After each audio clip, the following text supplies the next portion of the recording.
Hello, my name is Olivia Carlisle, and this is my slideshow presentation titled Naturalistic Observation for the Colorado Christian University class Psychology 246A, taught by Dr. Rob Thompson. Observation description of this class. This was an observation of a children's gym class, which is a movement class that focuses on fine motor skills. The children in this class were between the ages of 1 to 3 and accompanied by their parent or caretaker, occasionally both parents, but typically only one parent or one caretaker. This class is a class that required parent/caretaker involvement and consisted of a ratio of 2 teachers to approximately 20 children. This class was in a high-income area and contained a variety of ethnicities. This class relies heavily on the power of imitation, which is learning by watching others behave. The child that I focused on for this observation was very attentive to the actions of those around him and imitated what both the other kids did as well as the other adults. And according to Kale and Kavanaugh, this is how this age group, the toddler age group, learns heavily is by the power of imitation. They observe other kids their age, they observe other parents, and they mimic their behavior. And this is a huge part of how they learn.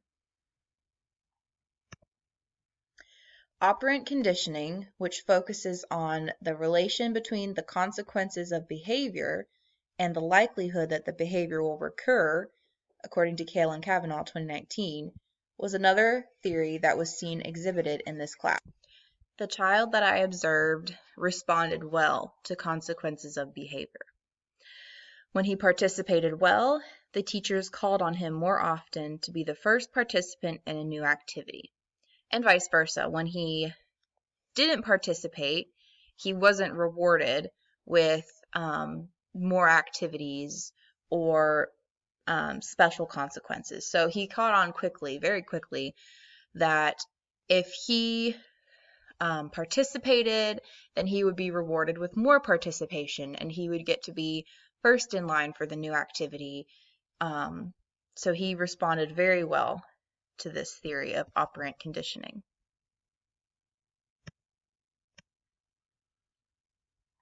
According to Jones and Aldgate, 2005, children actively select and shape environments that are appropriate to their own characteristics.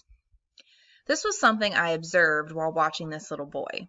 He gravitated toward the space in the class where he felt comfortable, safe, and listened to.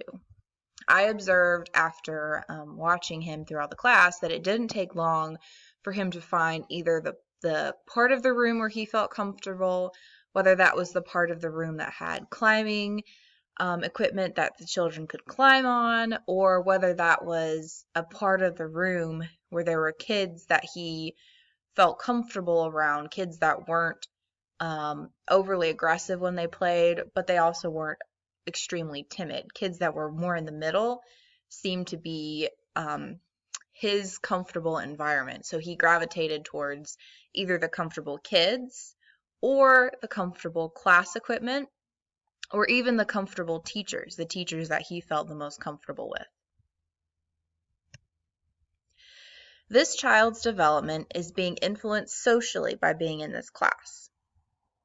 So this class is an expensive class that is not accessible to all, and this child's life is being affected positively because of his parents' financial state. However, it's still being affected. If his parents were a lower income family, he would not have access to this class, and he would not have access to the learning and the growing and the development that seems to come with this class.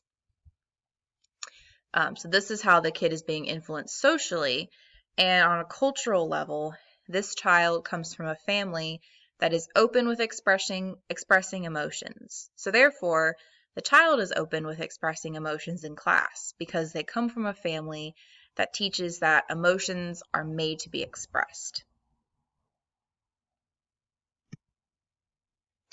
This child interacts easily with the other children. He seems to be outgoing and easy to get along with. He also imitates other children while playing with them, which is one way children learn how to play, according to Kale and Kavanaugh 2019. This child seems to have a good relationship with his caregiver. The classes that I observed, he always came with his caregiver instead of his parent or parents.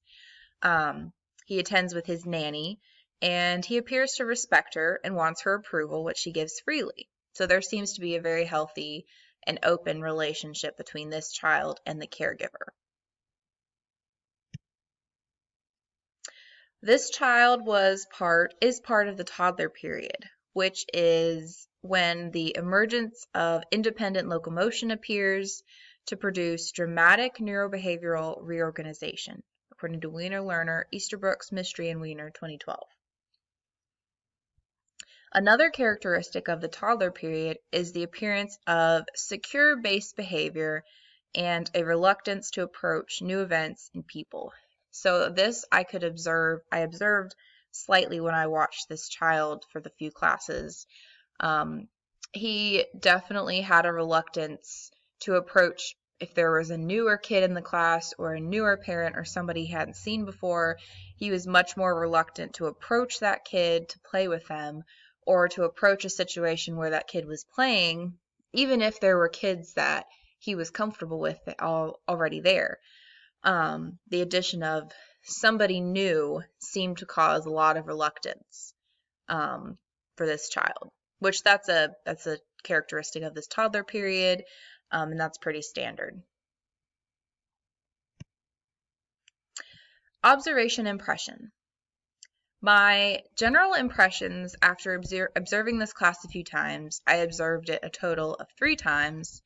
My general impression was that toddlers are not predictable. Each class, every child exhibited different behavior than the class before. So one week, a child would show up to class and they would be excited and super outgoing, and they would approach new people or new situations freely.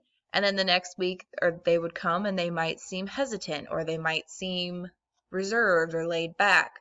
And I certainly noticed and observed this with the particular child that I observed.